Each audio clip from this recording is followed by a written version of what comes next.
You have probably heard people recommend the Canon AE1 or Pentax K1000 as a great beginner film cameras, but this one, it doesn't get mentioned as often.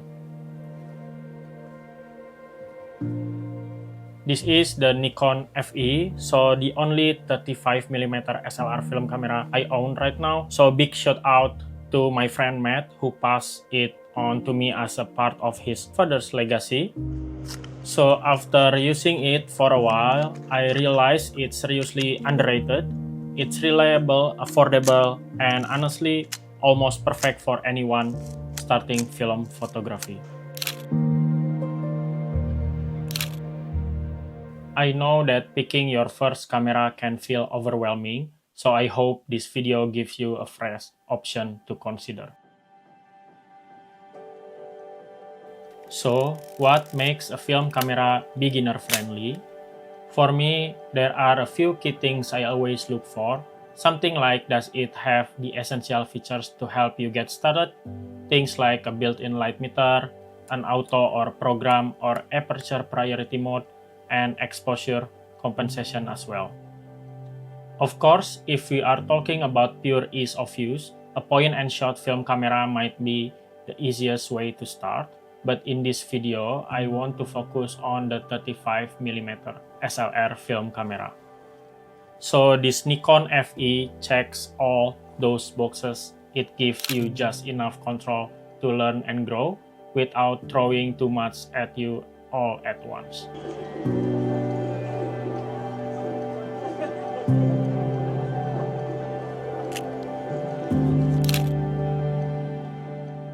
So let's talk about the build quality first. So the Nikon FE is built from metal, not plastic, and you can feel it. So it's a solid and sturdy, but not bulky or heavy. So it's a compact, well-balanced, and easy to carry around, yet it feels like something that could last for decades. And honestly, that's matter for me when you are just starting out. Having a camera that feels dependable but doesn't weigh you down make a big difference. Now, let's talk about one of the best features on the Nikon FE. It's an aperture priority mode. I think this is a big deal, especially if you are just starting film photography.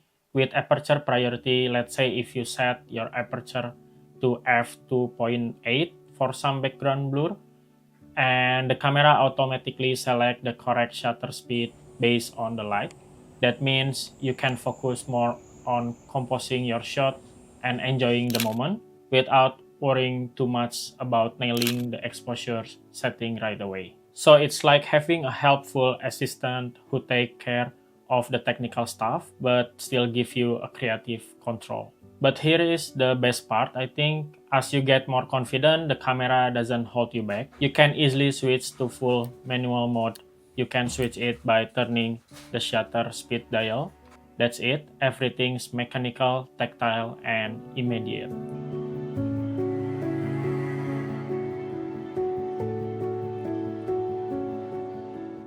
Also, to help you along the way, this camera uses a matched needle light meter inside the viewfinder, and honestly, this is pretty intuitive for me. You will see a little needle and a green needle. Your goal is simple, so you just need to match those needles to each other. If the needle is below, you are underexposed. If it's above, you are over.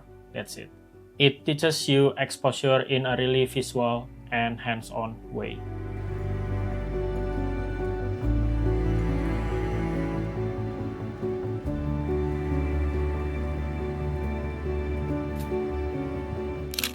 By the way, since most of film camera are decades old, it's not uncommon for the built-in light meter to be a bit off or stop working entirely. But don't worry, you can always use a handheld light meter or just download a light meter app on your phone.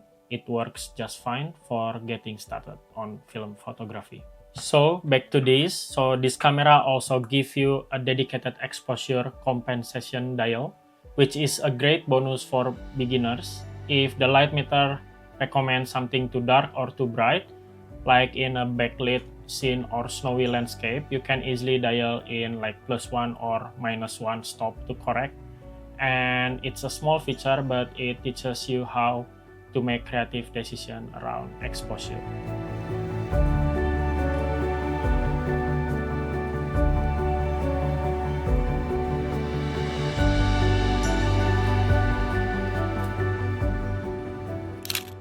So between aperture priority, full manual control, the simple needle meter, and exposure compensation, the Nikon FE really helps you grow.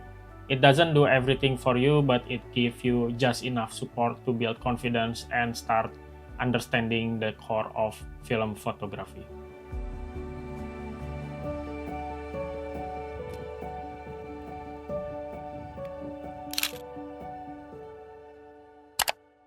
Let's talking a bit about cons. So yes, this Nikon FE is not fully mechanical and battery powered, but don't worry, even if the battery dies, this camera has a mechanical mode by switching the shutter speed dial to M90, which lets the shutter still fire at 1 per 90 of a second. So worst case, you are not stuck and can still keep shooting, at least until you finish the roll or get a new battery.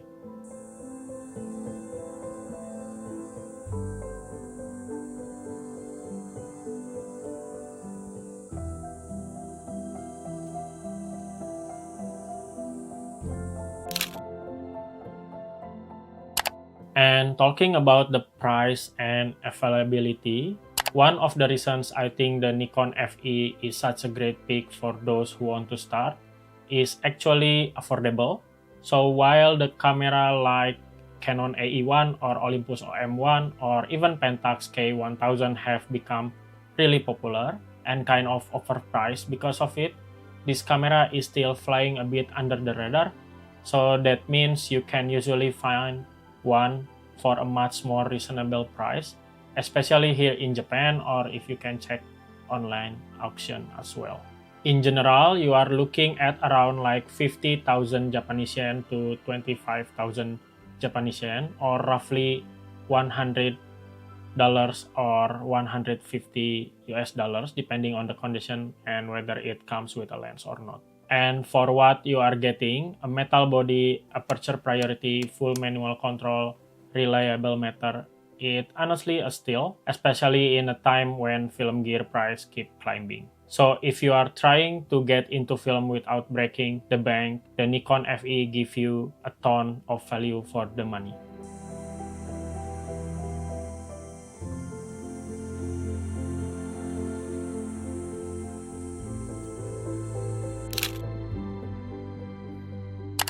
And that's a wrap up of this video. At this point, I've used a lot of different film cameras, from point and shots to medium format and even large format, but the Nikon FE is one that I'll be always recommend to start. It's dependable, it feels good in the hand, it gives me just enough control but also lets me relax and shoot. If you are thinking about trying film photography for the first time, or even if you are already started but want something more capable, I honestly think the Nikon FE is a great place to begin with. So thank you all for watching as always. I'll see you guys in the next video very soon. Peace.